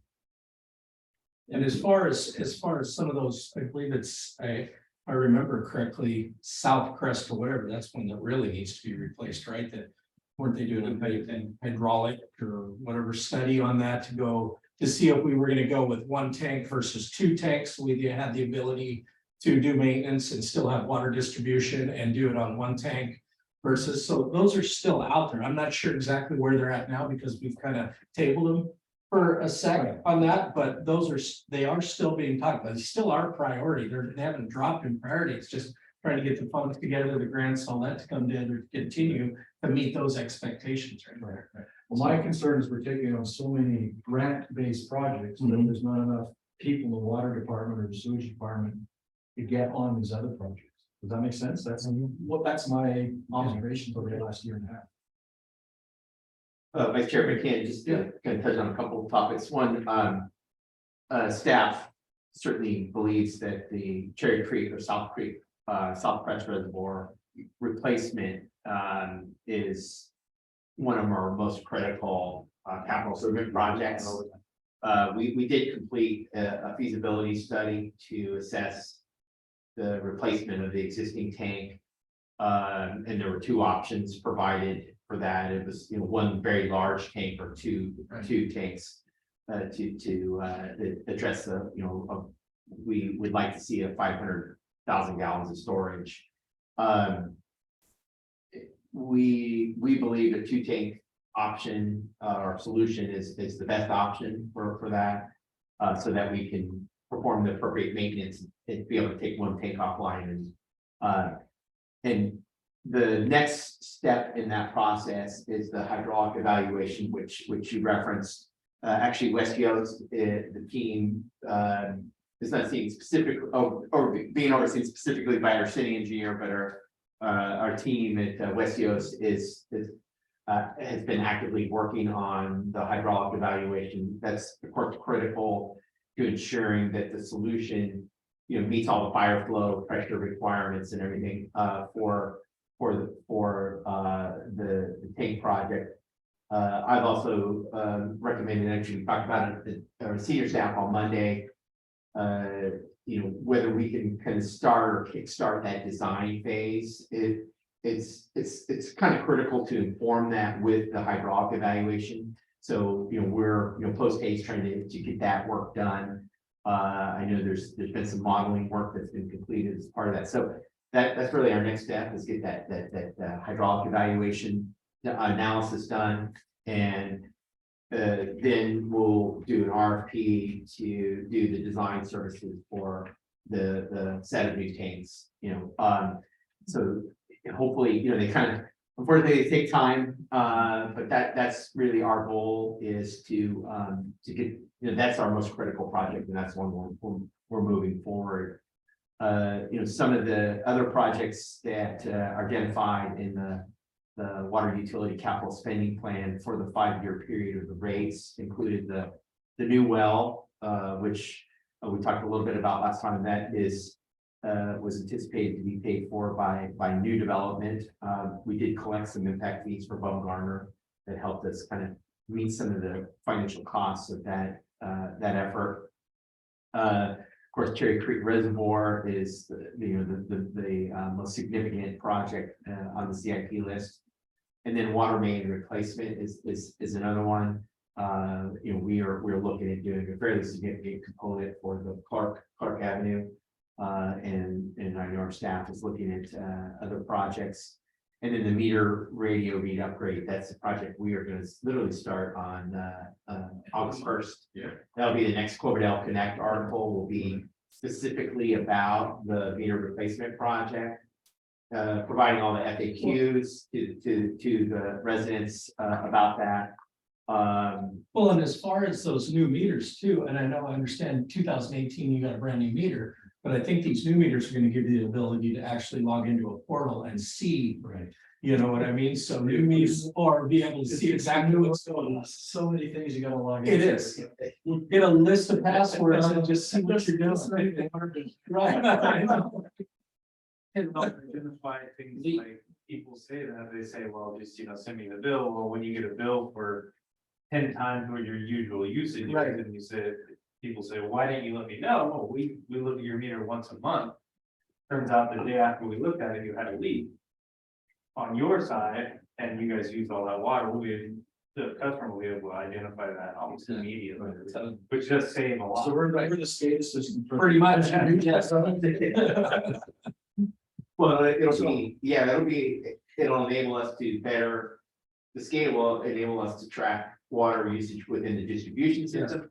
And then you couple it with the smart meters, will more effectively read, the usage, the meter data should be more accurate. So hopefully that will really reduce the amount of water loss, the uncalculated water in our system. So that's a real goal, because I know that's been a concern that's been expressed, and it's our concern too, because the water loss is dollars lost, and we don't want to lose water, obviously, not only because of the dollars, because it's we put a lot of energy into producing that water.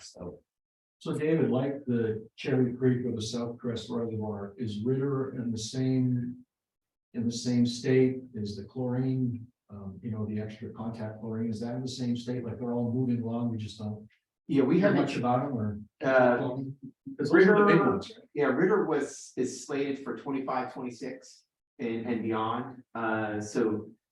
I mean, your other point about, staffing resources is an important one, and it's certainly something we acknowledge with these grants. You try to collect as much funds as you can, you carry out these important projects, but they do take time and effort. Whether it's all part of the pie, and we have to manage our time. We try to do our best to address meeting the funding requirements by getting grant revenue, but it is, it does require us to think creatively on how we're gonna move all of these efforts forward. There's no question about that. So will that also be in the future communication, like on the second chlorine contact? Project, that one's next year, for example, those kind of things, is that? Yeah, you're giving me some good ideas for a future Cloverdale Connect article. The next one's gonna be on the AMI system, so we tend to try to report in real time, but Yeah, because there was good news, I remember you guys, was it the biosolids removal and the wastewater removal, that one was pulled in, I think, from the future, things like that. So right. you want to give yourself kudos when it goes well. Yeah, the chlorine contact tank is. You're gonna add a second one. I think you wanted to add a second one, so one could be taken offline. Right. And that was considered a big deal, a year or so ago. That is 25, 26 as That's well. well, okay, so. Yeah. that And is- when was the current one built, do you know, does it have it on that? I thought that one was in the 80s. Yeah. Oh, was it the, I thought it was in the 60s. Okay. I know, so. So you are adjusting priorities, because Ritter and chlorine contact, I think the second one, you moved up a couple of years from the original. Yeah, Which is fine. Yeah. Rob, you may have the original. Well, yeah, the original was based on why they made complaints back. then. Yeah. Now we're questioning, this one can be done right away. Why is this one being done now? It should be done later. Remember, there was all this. community Involvement at the time. So on our website, we have both. We have the earlier 2019, I think it was, and then the 2021, which is the adopted study. So Okay. what we ended up doing was because there was concern expressed about the magnitude of the rate increases, was deferred some of the projects back in time, which reduced some of the necessary rate increases to pay for the improvements. And that's what's reflected in the adopted rate study which is the 2021 study.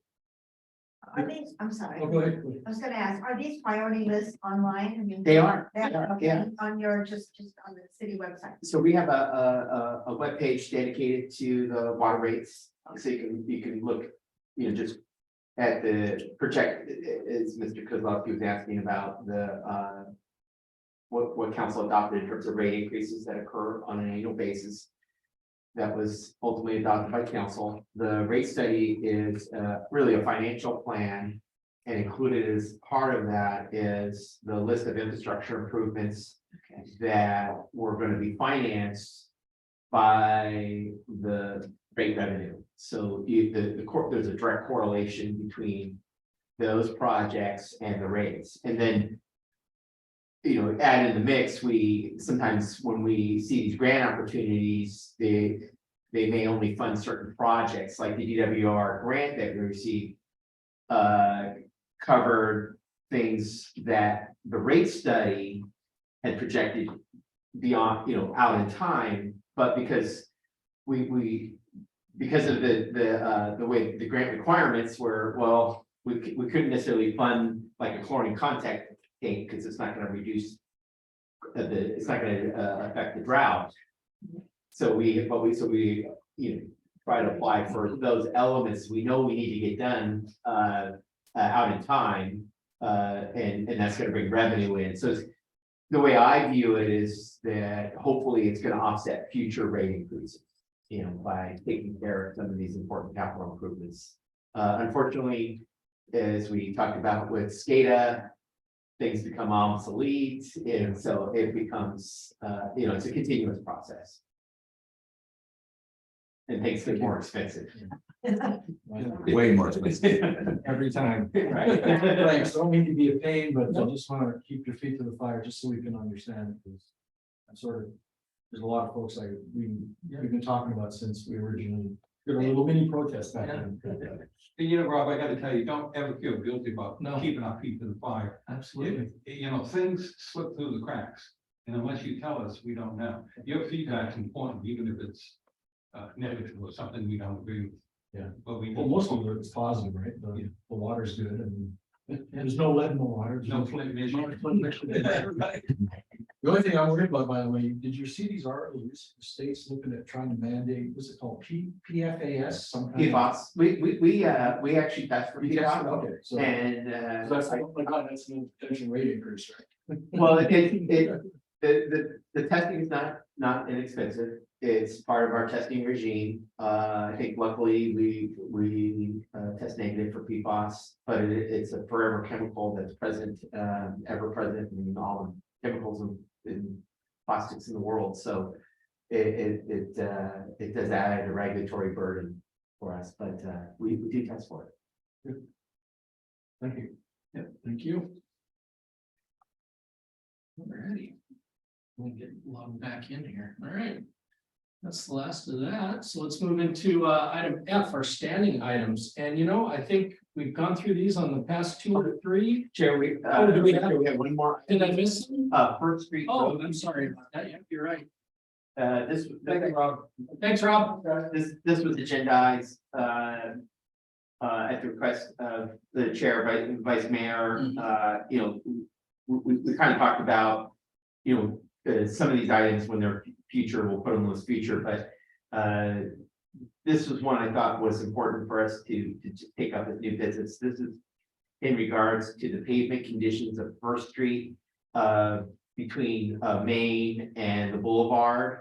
We're seeing the pavement conditions kind of deteriorate. So Vice Mayor, you asked if we could talk a little bit about this. Sure, thank you, David. When that project was first done, I think it was called the First Street project. It was new sidewalks and the beautification that we did. One of the challenges that the city had was slowing the traffic down, because we felt that was going to be a big pedestrian area, and to some extent it is. You have kids getting out on one side, running across the street to the movie theater, and there's a lot of foot traffic. So the type of surface that was put down made that rumbling sound, so that when you hit it, you kind of hopefully slow down. We did some bump outs there with the tree planters. And now I had a constituent come to me and say, all of that gravel is being loosened and pushed into the gutters and down the drain. And this individual worked for Gelati as a foreman, as did her husband. So they're two contractors who know what they're doing. And so I thought I'd bring it up here to see if it's on our hit list of repaving or anything, Vanessa. So that's why it's on the agenda. And just, so we did look at this, chair and vice chair. We just recently had the report prepared that identified the PCI conditions. And we looked up First Street. It did identify that the PCI for that section is 17 out of 100, so it's pretty low. And the recommended treatment is, if I read this correct, is asphalt overlay, but I'll turn that over to our resident expert and city engineer, because it's probably a little bit more involved than just simply an overlay. Derek and I were talking about this, I think yesterday. It's been a long week. It depends on which scenario you're looking at. And so if you guys will recall, when we looked at the pavement management report, there was an unconstrained scenario, assuming the city had $32 million to upgrade all the streets this year.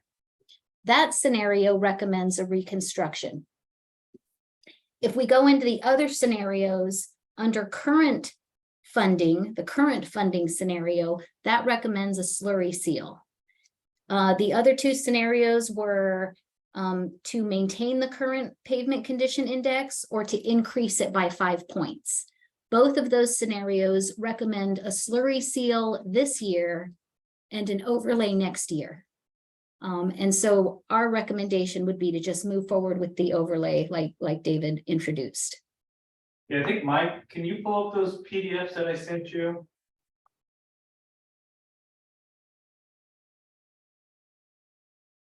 So just say if I read correctly, you're not taking into consideration anything having to do with slowing traffic. We're just gonna, No. we're gonna put a we're gonna, Slurry seal. Yeah, well, the slurry seal would keep the bumps. But how about the overlay?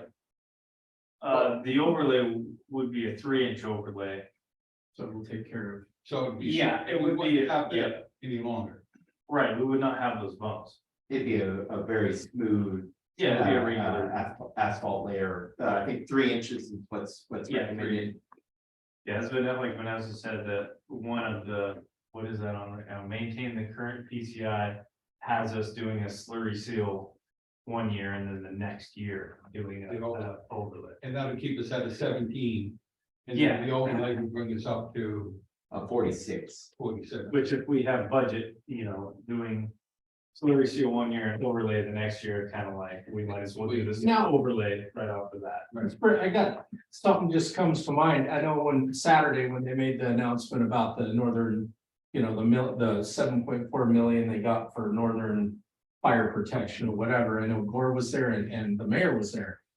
There was a gentleman there that is going to incorporate a section of Pine Mountain Road, and they're going to be doing what the mayor mentioned before, some place from Norway that does that fancy, that grinds up and seals and all that. They're gonna do a pilot program up there, from what I understand. I mean, if they're in town and the mayor knows who they are, why not have them do a pilot on First Street and see what happens? You know what I mean? I think, I Maybe completely off the wall, but in a presentation on that, and that application is probably better for things like Kelly Road, oh, okay. where you have kind of, Minimal traffic. well, minimal traffic the technology again is adopted from Northern Europe, where they have very cold conditions and the road gets deteriorated. So they kind of come in and reconstruct, Right. and the end product is not necessarily something I think we would want for our main I was downtown. just wondering, because they were selling it as it's pothole free Yeah. forever. And I was like, well, why is everybody not using that then? But, Right. okay. And so, I think the reconstruction estimate is very significant. It's several $100,000, where at least we identified, and the overlay solution is 71,000. Just a reminder, for our budget, we have $200,000 budgeted in the fiscal year 23-24 budget. Part of that budget was kind of, not to say earmarked, but the thought was that we would be conducting some of the restriping. So we would put out a section of roadway, either the parts of the boulevard or foothill or even treadway for restriping. So we want to kind of, that's an effort we're working on. We'll provide an update later on that, but just kind of to put it in context, I think this project is a very doable project and something we could probably seek informal bids for if we wanted to go that route, so we didn't have to spend a lot on design and engineering. It is to be noted that the numbers that they provide here, that's material, right, Vanessa? That's not total cost. Yes, I believe so. This feels like it would be a very low project cost in all scenarios. And so I suspect that it's pretty much put out there as a unit bid. And likely doesn't include other incidentals like mobilization, demobilization, stormwater protection, traffic control, et cetera. So we could look at 15 to 20% on top of these. And how long would that slurry seal last for? I know the goal would be slurry seal it 1 year and repave it the next, but realistically, I don't think we're gonna do that. If we slurry sealed it, would that last us 5, 10 years? I think, 5 years, maybe. 10 years is definitely a stretch. I would say in likelihood, probably 3 years would be comfortable. What about an overlay, Vanessa? An Overlay, overlay should last quite a few years. I think, But that's pretty expensive, right? What's an overlay, right? that's the 71,000, not including. Oh. Incidentals. The slurry seal is like 6,000 to go in and You would it be has almost at 90. Yeah. Right. an oil layer, basically. It's like a quarter. inch. Well, look, I'm just laying it on the table because a constituent complained about it. Thought that we were causing more harm to our system by everything washing down the drain, all that gravel and stuff, but. I don't know if we get out there with a street sweeper and just sweep them all up if we're okay. But, no, I don't need to prioritize something just because somebody complains. Well, I think, staff has identified this as. A pretty important priority from the perspective that it is in our downtown corridor. In the near future, the Crocker Bridge pedestrian project is gonna be moving forward. We're probably gonna be looking at, are there some traffic improvements we can make on First Street at Osby intersection? And so, doing all these improvements kind of makes sense, it ties together. And we are seeing that that road section is being used more often now for events and activities. And it's starting to get in a deteriorated condition where, it may affect pedestrian usage of the street. So I think it makes sense to look at this. It's a doable project from a scope perspective. But we do need to bring to council with the striping plan is what are some different options? So do we tackle this and what, within the budget, what else do we plan for getting restriped? Because there's, as we know, there's a tremendous amount of needs out there. Yeah. And it's how do we tackle that with the budget that we have? Okay, thank you. All righty. Can I ask, is there going to be a light at the intersection of Hillsbury Avenue and Cloverdale Boulevard when the healthcare center comes in? There's not currently a light plan for that intersection. I'm going to turn left on that street. And Millie, let's, it's not on the agenda, but let's talk offline on that. Okay. In time, you want to send me an email or we arrange a time, I'll fill you in. Okay, good. I just wondered, I was just getting my, Right, we just, Give me my quickly, attention. Chair, on this, get too far up to. We have applied for a grant to redo that intersection completely with additional crosswalks, Okay. additional pedestrian Okay. indicators. It does not include a traffic signal, however, that's, okay. Yeah. but there's a lot of other improvements that I'm retired. that go along with it, that would, we, in our belief, would make that a much safer intersection. Thank you. All right, now let's officially move into item F, standing items. And it looks like a lot of these, we've gone over, like I said, 2 or 3 on the last 2 or 3 meetings, so, if we want to just kind of go boom, boom, boom, not call each one of them out, we can just kind of move right through these things. Okay, it just item 1, we're still working on the community survey, we haven't completed that yet. Second item, Lighter Ranch. It's in the property owner's court at this point. County Counsel's office, Sonoma County has sent the final purchase agreement, and we're just waiting on them to. It's basically an escrow, so it I know they still had the sign up down there. I walked down there the other night, and they still had the for sale, so springs. I'm like, it's a sign for it, I thought, so, okay. I think there's multiple interests in the that are property owners, and family members, and they all have to sign off on the deal, Yeah. and so that's where it's at. Potential park enhancements. Just real quick on pickleball, the last subcommittee, Mr. Brad Burrell, was kind of asked about their interest in working with the school district. He has written a letter that's going to the Joint City Schools Subcommittee about making improvements to the tennis courts to include pickleball. So that'll be on the Joint City School Subcommittee for review. Regarding bag toss, I don't know if we've got them yet. No, so we're scheduled to get them on Friday. So the back toss boxes are scheduled to be delivered on Friday. That's what I got in my notes. So as soon as we get those, we're gonna right away, we're gonna go ahead and schedule to perform the installation in-house. Right now, we're installing the benches downtown in the plaza.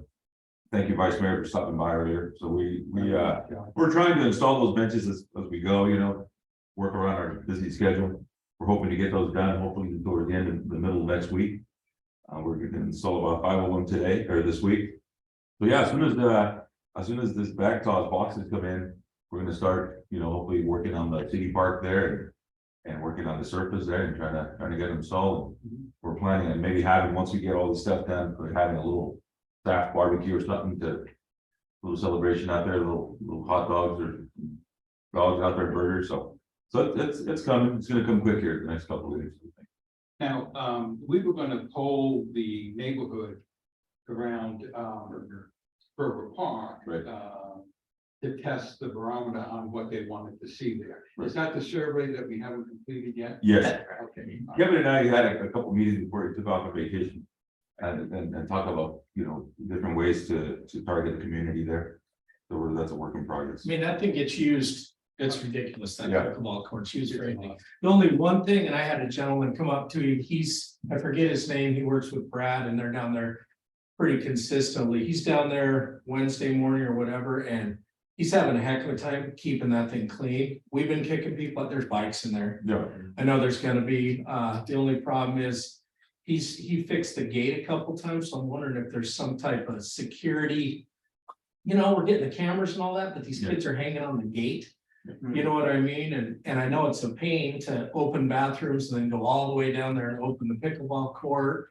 I don't know, you know, is it a lockable thing to do? Then you kind of shut the community down, but it keeps the court nice. I think one thing we You know what I can, mean? one thing we can do is you can just include it as part of the regular maintenance routine. Yeah, It's just when we open the restroom, just walk down there. that's what I was And thinking then because, and just pick them out. yeah, because and the gate, you should have seen the gate was. Like Yeah. him and I got it lifted up, it was dragging, it was already hitting the surface, and I was like, what are these kids doing? He said, oh, they're hanging on, raising the hell with it. Yeah, So he said, maybe we can lock it up at 10 again. I said, I don't think it's a city thing that they have a problem going down there. yeah. And you start working with some of the, you know, we'd have to talk to Chief Ferguson. Sometimes it's tough for his guys to get and open and close things. They're either out on a call or whatever, so it may get missed, but Yeah. I don't know. I met with, I'm sorry.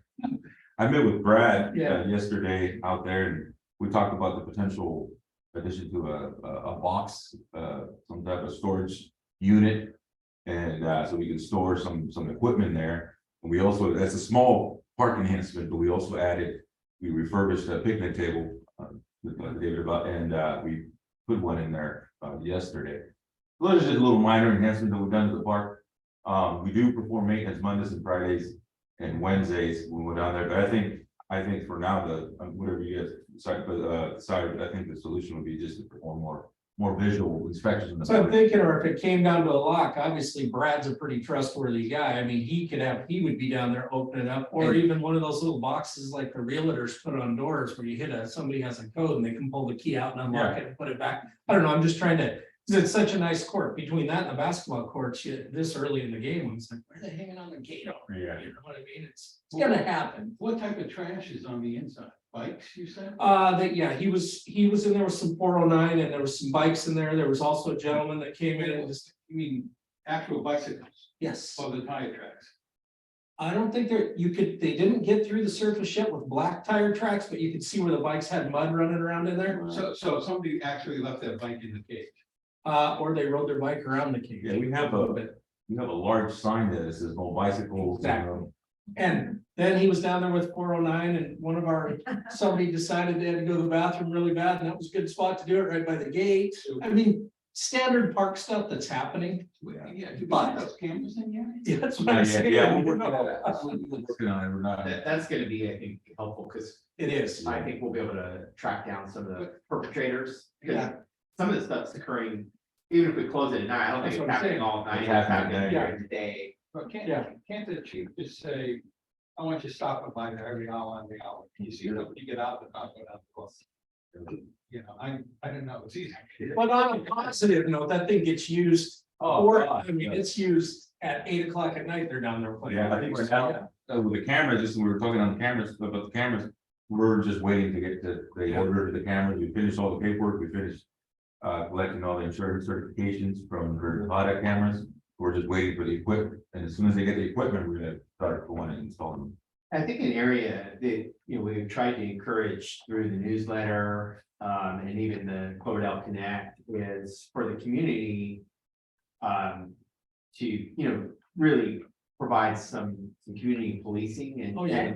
And the moment they see something, hear something, give a call to our non-emergency line, for the public. Not too many people are listening, but if they hear this in the future, 894-2150. Because our police will respond quickly. The problem is even if sometimes if they call, by that time the bicyclist is gone. Just keeping those eyes on and encouraging our community, and maybe that's something we can do through the survey too. Yeah.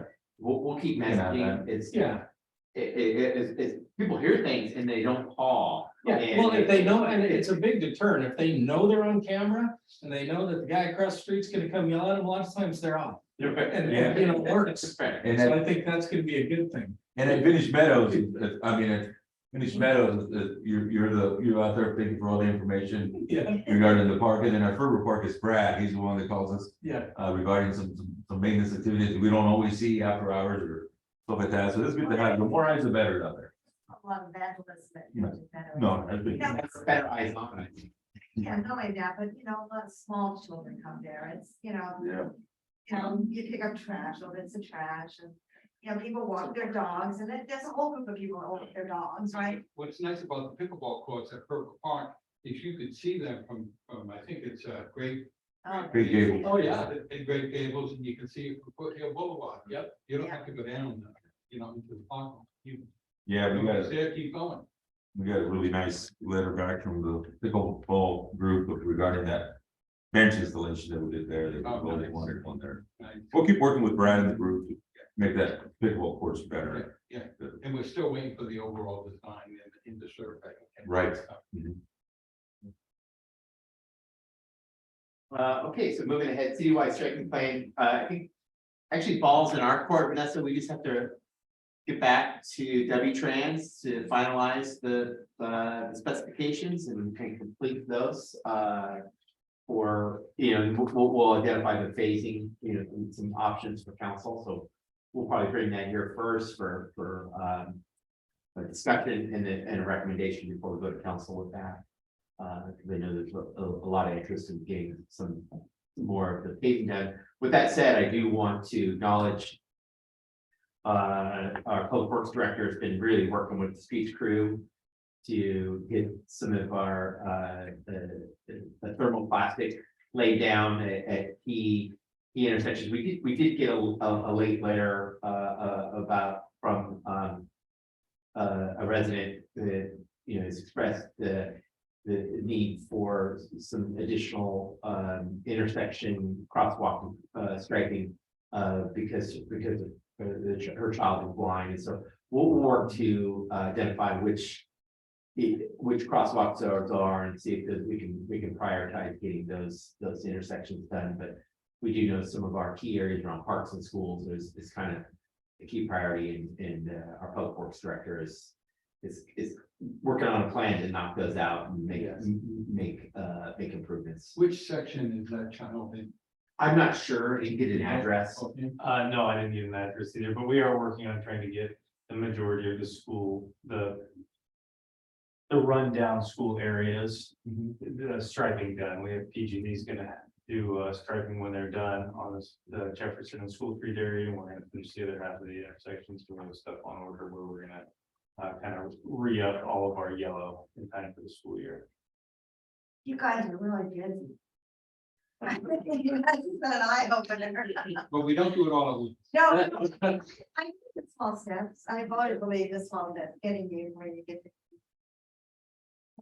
All right, we'll move forward. Allen Avenue asphalt repair. We're just continuing to coordinate with FEMA on our emergency repair work and seeing, get final approval, and once we do that, we can move forward with getting that work completed. We're hoping to do a little bit larger project to repair water lines and repair that pavement, but we'll work through the federal process for the funding on that. Let's see, moving in item 6, downtown sidewalk pavement conditions. I think we reported last meeting that we replaced through a contract with a local contractor, replaced tripping hazards that existed, so that work's done. And nicely done. Yeah. Is there any more out there, or can we? Well, Trimming hazards on the sidewalk? Well, I mean, for the downtown sidewalk, I know they did a great job on those ones down there. There's more that need to be. Yeah, there was some improvements that were identified on, was it on railroad? Yeah. That were, or are still. Continuing with those, yeah. On Railroad Avenue. The sidewalks, Yeah, really. there was a couple, yeah, we identified a few there, and then the Railroad in Maine. Lincoln, there was one Or on Lincoln, Maine, there was one bad tripping hazard at railroad that we were gonna deal with. And then possibly if we get back on, trying to get a grinder, Yeah. but it's we got rid of the two biggest problems we had in our center. Are no longer met in the new restaurant. Yeah. Let's see, First Street Cracker Bridge today, our Public Works Director received notice from the county's contractor. They pushed that out to council and planning commission and city staff because of the share the information about potential road closures, but pretty exciting. The contractors indicated they're going to start work. They said late July, so that would mean next week.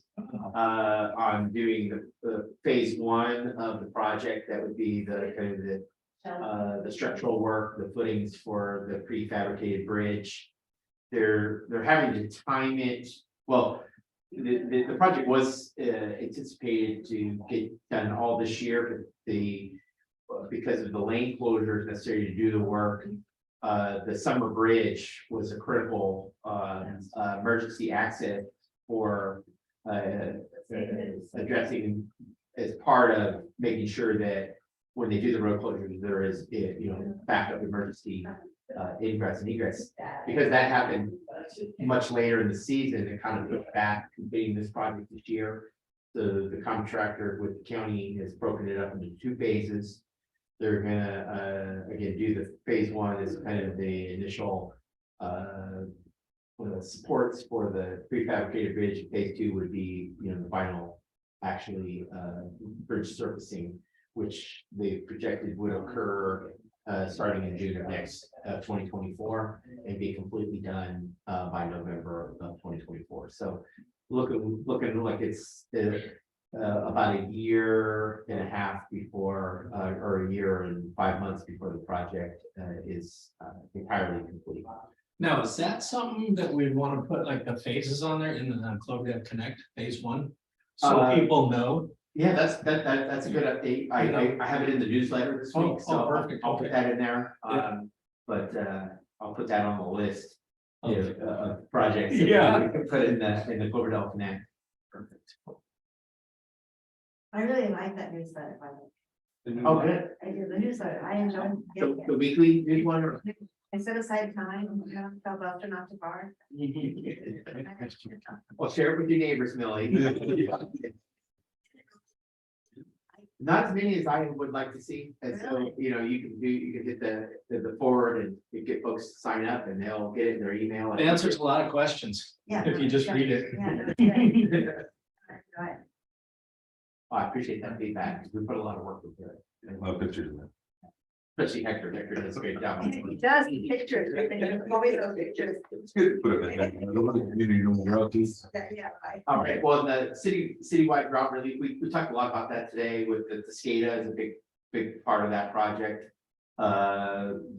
Which is on the council agenda, we're starting the meter replacement project, literally next week is the plan to start. That is gonna be, the update is gonna be in the Cloverdale Connect, so the entire Cloverdale Connect article is dedicated to the meter project. Included in that article is that everybody who gets their meter replaced will get a door hanger with the information that their meter's been replaced.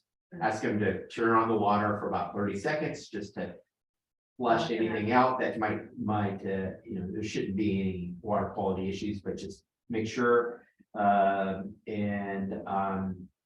Just frequently ask questions that the community may have, while we undergo this project over the next months. And David, how quickly if they come and install that new water meter at my house, how long does it take for me to be able to go online and see that information? And will it be in my bill, how to do that? Yeah, so we'll probably initially, it's just gonna, the first phase is really getting the meters replaced. Mhm. And then there's gonna be an effort to, have to go in, create a login with your portal. Yeah. And those are all things we're working on right now is development of the portal system. I don't think the portal's gonna be made available right away, because we'll be doing the meter, we're working on getting the meters replaced. Yeah. And then the focus will become, making sure everybody is part of testing it, getting everybody access, all of our customers access to the utility billing data. So I don't have a great answer for you, Okay. Vice Mayor, exactly timing wise, Mhm. when the portal will be up and running. A lot of that's gonna be contingent upon getting all the system improvements in place, testing it, and then rolling it out for our customers. Well, another question along those lines. Right now, I can go log on to the city website and pull up my bill, and I could look at it, I guess I'd have to redo that at some point.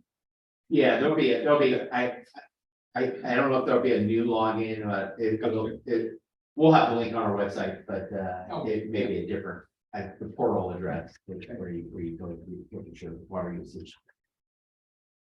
I think there's supposed to be an app too, so. And more apps. Oh, Let's see, we will be bringing forward in the future, part of the project, is, the scope of work for well 7 replacement and well 8 rehabilitation. I know our city engineer is working on that, and we'll be bringing that forward. I think we're planning maybe the first council meeting in August. That's my hope. I do have a draft scope. I didn't have it in time for to include it in today's packet. But I do have a draft scope and fee, and it's similar to the ArcSign proposal. We're looking at, services for design, preparing bid documents, and also contract services and engineering services during construction. The dollar amount I'm looking at here is about $452,000. And so just to kind of go in with what we were talking about with the SCADA upgrades, similarly, this well replacement and rehab, we have grant funds for $628,000 and total costs of about $650,000. So this is going to eat up a big chunk of that. And I am concerned that we're going to bust the budget a little bit on this one with construction. If the committee would like, we could hold off on bringing the scope to council and bring it back here. But if you're comfortable and you just want us to, because we are, time is of the essence, we can just bring it to council. It's your direction. Yeah, I say we just bring it to council. Okay, I agree with that. Yeah. okay, we'll do that. When it's ready, we'll bring it forward. All right, let's see, water system maintenance activities, I'll turn this over to our Public Works Director, who's been working with our water team on, rehabbing well 6. I think that's just about done now. Yeah, it's completely done. It's all put back together. It's got new transducers put in it, and we're firing it up and testing its flow capacity next week on Monday. It pretty, the Director Montani provided pictures of the pump bowl and some of the equipment that was in that well, and it was very significantly degraded. The need to rehab that well was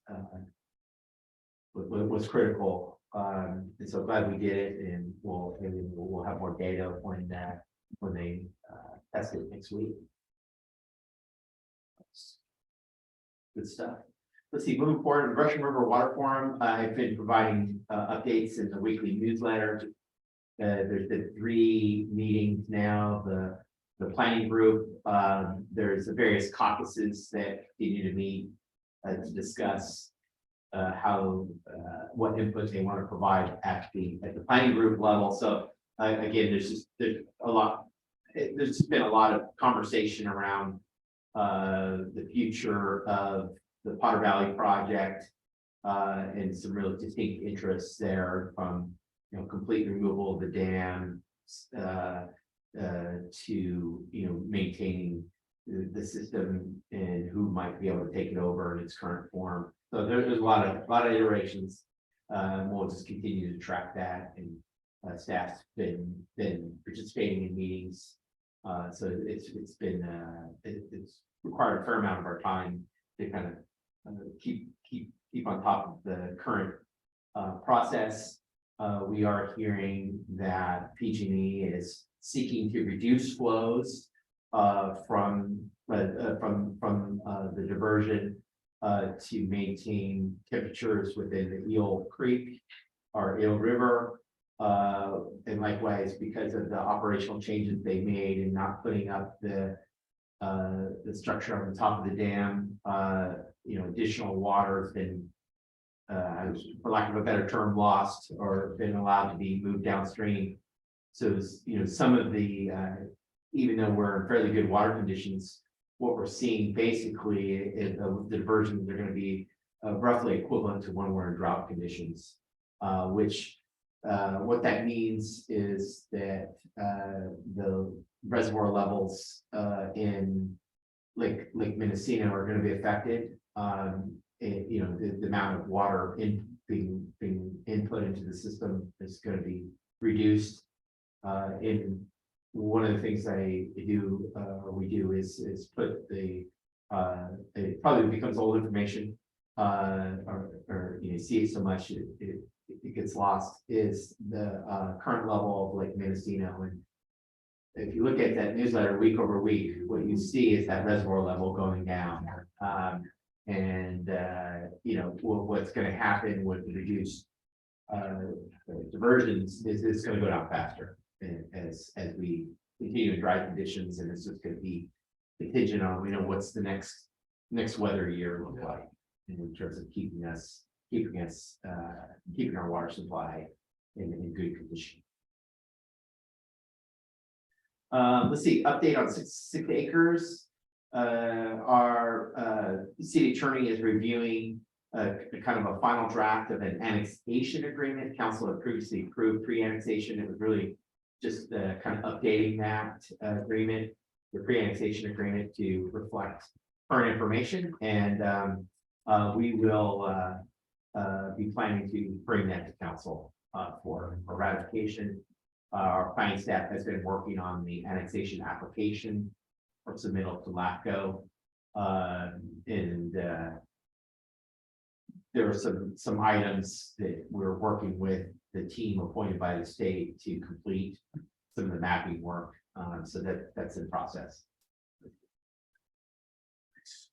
We're whittling that little list down. I just, so we're doing a little better on that. Yeah, absolutely. I'd like to add one to it if we could, So, and that's the commemorative flagpole.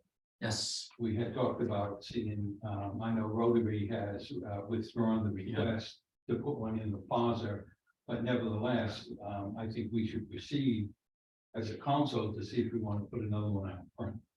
See, and we brought that up, and that's what we kind of talked about, and it kind of got kicked aside, but that's what we were thinking. Is instead of doing one in the plaza, because like you said, Rotary pulled out, is just put a second flagpole out front. We were gonna look into how to do that, whether we had to, go out and butcher an orange tree a little bit, or figure out how to get one in there, so we had a dual out in front, and I think that would solve a lot of issues right there, so. Maybe continue looking into the second flagpole for out front of City Hall. So we can add that, that could be a future agenda item. You want it to list it as a future agenda item, or do you want us just to put it on the, under new business for discussion? Let's just do new business on that Okay. one, and we'll bring that up.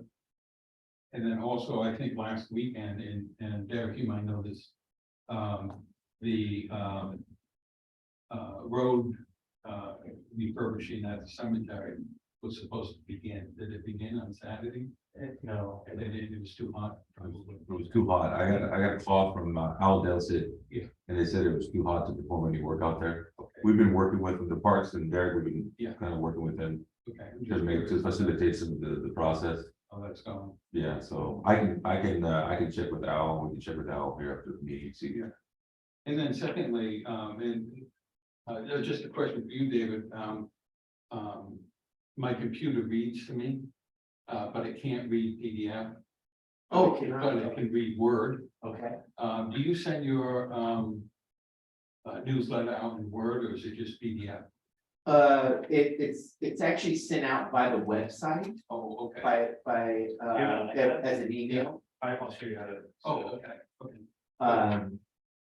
Yeah, so if it can read the email, It can. it should be able to read it, because Okay. it's not a PDF. I know when I go to It's like Cloverdale, HTML. I know when I go to Cloverdale Connect, their website, or when I get their email, it doesn't read her PDF.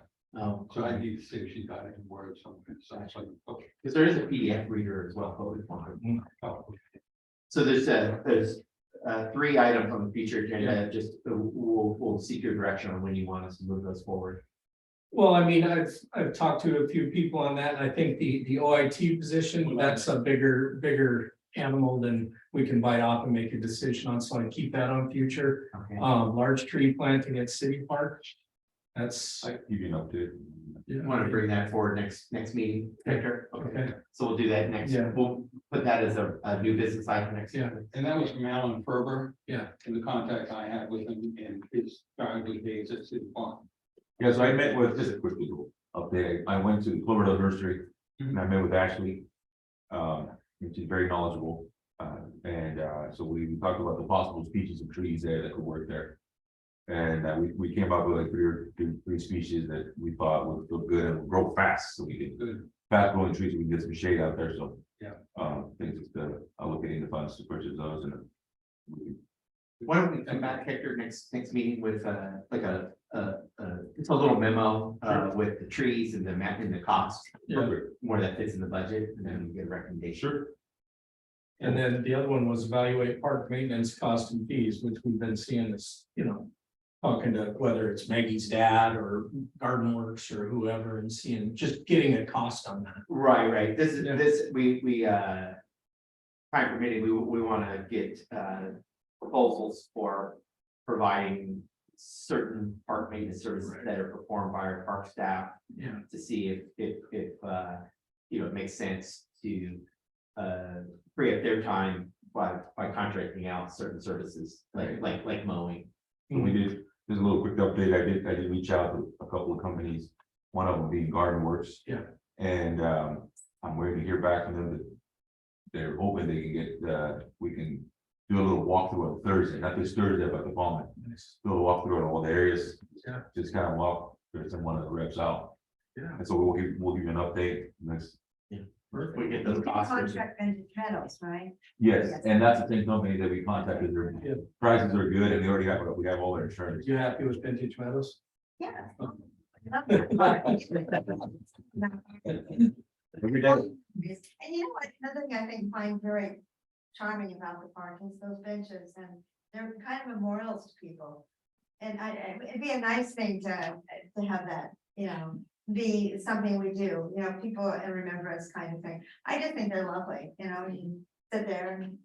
And yeah, speaking of, we can put this as a future agenda item, is we want to establish a formal, memorial bench program.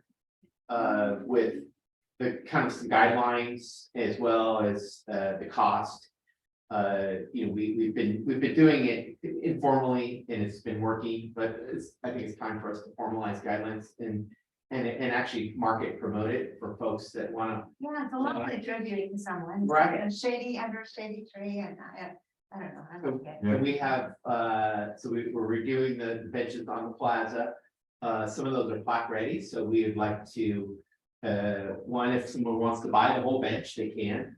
But also if they just want to buy the plaque, since they're already plaque ready, you know, we want to establish what the cost. Does that give you first dibs at Friday Night Live?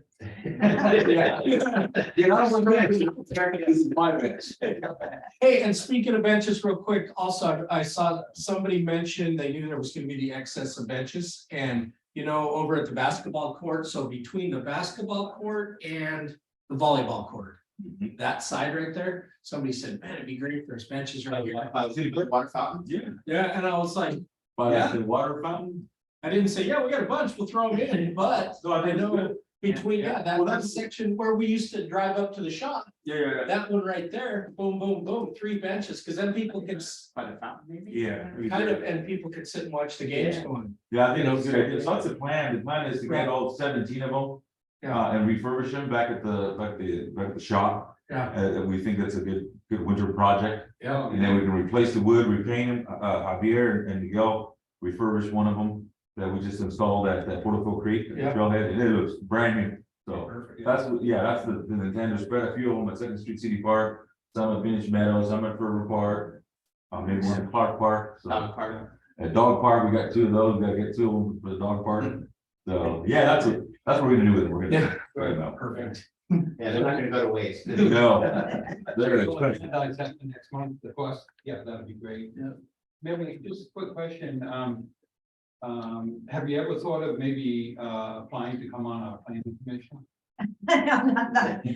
I'm not that well versed on, you know, those kinds of things. And I'm 77, so learning things is not as easy for me as it once was, right? You're fine. No, I know, no, I haven't, I've never thought of that, but If you don't mind, I'll have Kevin Thompson, if David's okay with it, give you a call and maybe just chat with you about what's involved. You're not gonna get away with We it. need, yeah, then I'm not afraid to come forward and say, hey, what do you guys know? Or here's what I recommend. yeah, I know, but I didn't want to say what you guys do, because I see what they do all the time. I just, you know, I see things for years and then they start grating on me and it's like that project at home. Yeah. That door that needs to be fixed or something, and I don't know. Then Then I- I my think we fingers should go- whittle those years down. Yeah. Okay, well, I'll mention it, don't you? You can think about it. Thank you, Vanessa. Thank you, Thank Vanessa. you. Bye. All right, well, let's move into the infamous H. Adjourn the meeting. Oh. Meeting adjourned at 3:38 PM.